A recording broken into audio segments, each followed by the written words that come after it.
Peace and love, everybody. Salute to the good people.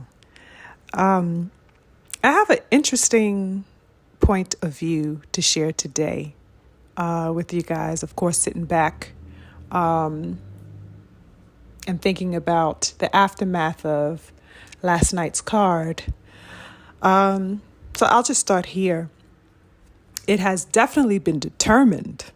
We have a new undisputed heavyweight champion of the world, you guys. Okay, it's a new undisputed champion of the heavyweight division. Congratulations, firstly, to Alexander Usyk for his defeat of Tyson Fury last evening in Saudi Arabia. Interesting fight. Kind of left one on one's toes in certain portions of that particular fight. Definitely interesting through and through. Now, the fight was an interesting affair on various levels for me, particularly, and I'll divulge that with you as we go through.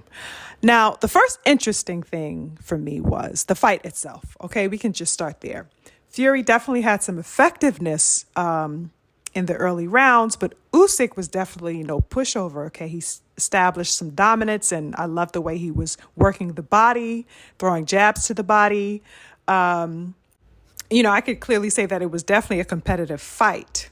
I like the way, I think in round 5, Usyk was kind of putting little by little, it seems that Usyk was definitely putting on a little bit more steam and hitting the gas little bit by little bit.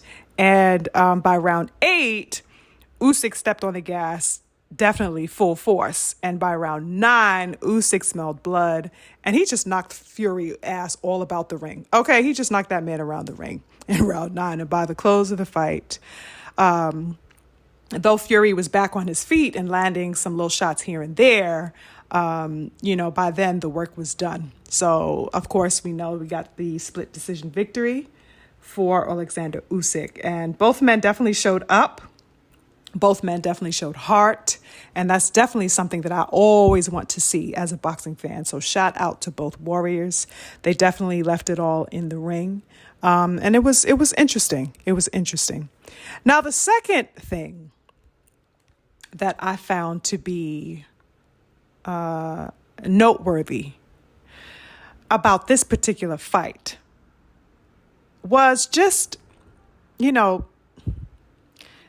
the matchup and how throughout the buildup, it just seemed to be very, very lukewarm as far as the scape and scale of the actual intel surrounding this fight, the engagement of the fight. Okay? Though it was the first undisputed heavyweight contention in, believe, the last 25 years, what a lackluster level of overall engagement that it garnered in its lead up, y'all. Now, I said this in a previous commentary. I did this a few months ago, I believe, right around the new year, where I was just gauging the potential of the fight and seeing even from that point how menial the interest in it was. And I broke down, my analysis on that in that video. Now, the interest in this fight for months had been very, very tepid, y'all. Not much dialogue surrounding its esteem, surrounding its meaning in boxing at this juncture and what it means to have the first undisputed fight in such a long time. There were no calls or demands made to find out who the winner of the fight was going to be fighting. No pressure on that. I mean, it just held a lot of indifference overall, in my view. Real talk, the Devin Haney and Ryan Garcia fight held way more fanfare and feedback for its buildup than this particular fight. Okay, Frank Martin and damn Tank Davis have a much higher level of anticipation for their bout next month than this heavyweight contention had. Okay, so it's heavyweight boxing is definitely in an interesting position. I believe it's been said that there is a potential rematch between Usyk and Fury, but we'll see how that goes. Is it something that's going to take place later this year? Is it going to be held off until next year? This fight was already lingering in the mist for I don't even know how long, with its rescheduling and its canceling and its withholding and postponement. I don't even know how long this fight took to actually materialize. So I can't even really say with any type of certainty anything on this rematch or when it'll happen. But we'll definitely see. We'll definitely see what happens. Heavyweight boxing is in a quite interesting position right now. So we'll see what the future holds on that. But thirdly, and probably most notably in this discussion today, on an aspect that I found particularly curious at this time, is that now that Tyson Fury is no longer undefeated and has had his O officially removed, where is all the smoke for Fury, y'all? Where are the comments, impositions, quarrels, observations, remarks, criticisms, perspectives on the removal of his O? Think about this, y'all. Does anybody find it peculiar that there are no commentaries on this man no longer being an undefeated fighter? Wasn't the world just in a frenzy and in an absolute uproar about Devin Haney's quote unquote loss just 1 month ago? Were people not all in my comment section and elsewhere and every other place they could find colluding to push the boxing world into disgracing Devin because he had been defeated?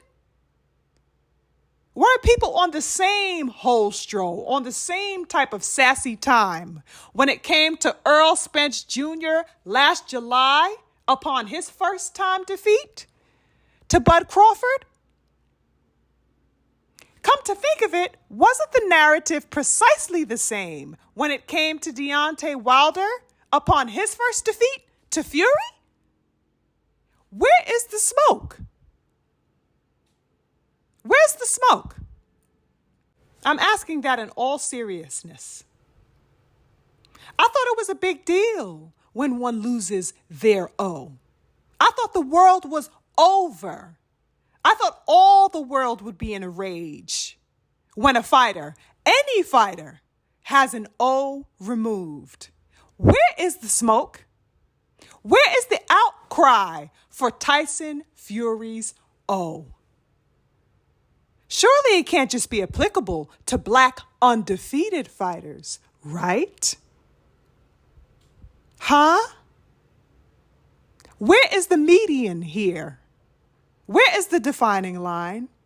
Are people going to jump on his page and get at him, meaning Tyson Fury? Are they going to get at him? Are they going to specifically search out and target Tyson Fury supporters and target them with their trolling, telling them, oh, your guy lost his O. He's nothing. He's finished. He's done. He needs to hold his L. And you're mad. Your guy's a loser. Where is that? The specificity of this being focused on and a central theme with black fighters is something that we need to be plenty aware of at this particular time. Why is Tyson Fury allowed a grace period?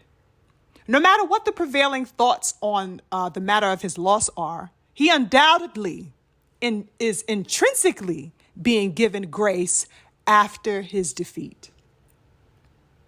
Not that there aren't people, happy that he lost wherever that they are, and people are going to be people no matter what they are. I'm sure there are plenty of people, who are probably celebrating and saying all types of things about this man, but there are no bombardments of taunts, no large-scale chastisements of Tyson Fury at this time. And an even deeper question I'd like to posit is, isn't that the way it ought to be? be that way, y'all? That there are no large exploits of this man's defeat? Ain't that the way it should be? The explicit obsession that the world has with seeing powerful, prominent black male fighters defeated is undeniably tied to systemic, virulent sociological and cultural issues that people are quick to be in denial of and even quicker to support. I think Tyson Fury deserves his time for recovery, you guys. Okay, 5 less people off his back is a lot more than what can be said of the Kings Devin and Earl and the like have had the grace of. That's real talk. What I'm tackling here, y'all, is the mentality, the folly and the veil of quote unquote colorblindness that many people want to pretend exists, but it doesn't. It's clear as day, and it's no less true in the boxing world. In fact, I'd posit that here in the boxing world, it's on full display. Okay? As millions of eyes watch all types of men, beautiful warriors, get out there and sacrifice and change their lives and make something of themselves. Okay? You also see the same social constraints applied to those that are marginalized within the culture. Yeah, they have money. Yeah, they have better access to resources like their contemporaries, but they are black men nonetheless. And the same internecine views that encircle them outside circle them inside. This is why there are no memes being passed around like hors d'oeuvres of Tyson's limp body struggling to stand all over social media. You do not see that circulating around. The same, however, could not be said of Devin Haney, who just a month ago had photos of him circulating every goddamn where on the canvas. And those things were circling non-stop with all types of disgusting captions. The same went for EJ, whose bludgeoned face was almost like a postcard on the internet, y'all. It's absolutely disgusting. And I say postcard very much intentionally because as we, the educated folk, know, postcards were made of black suffering like Hallmark cards that one sends to one's family. This is a history and a very real one. So the takeaway from this, you guys, is that I want my cognizant people, the men and women who love the sport like I do and want to see it thrive and represent us as a culture and also represent the warrior heart as a whole, the fighting spirit that exists in all walks of life, to be mindful at this time and to not be swindled into the thought process that presumes a one-size-fits-all notion. What you are seeing is not coincidental in the least bit. This grace period and this space and this room that Tyson Fury is being given without seeing the parading photos of him fumbling and falling with all types of captions and the hoarding of people in comment sections saying unsightly things. It's not coincidental in the least bit that the same level of partisan isn't being shown in his case. Okay, the same grace that they showed Tyson Fury is exactly what can be applied to fighters as a whole. The fact that discretion is exercised and being shown in Fury's case tells you exactly the deliberate nature in which many of these so-called fans, but really trolls, okay, it shows you the deliberate nature in which they condemn elite black fighters specifically, and with the amount of vehemence that they target these elite black fighters with. You know, to me, it says it all. Anyway, I'll leave you guys with that food for thought. I'm on to the next one. Salute.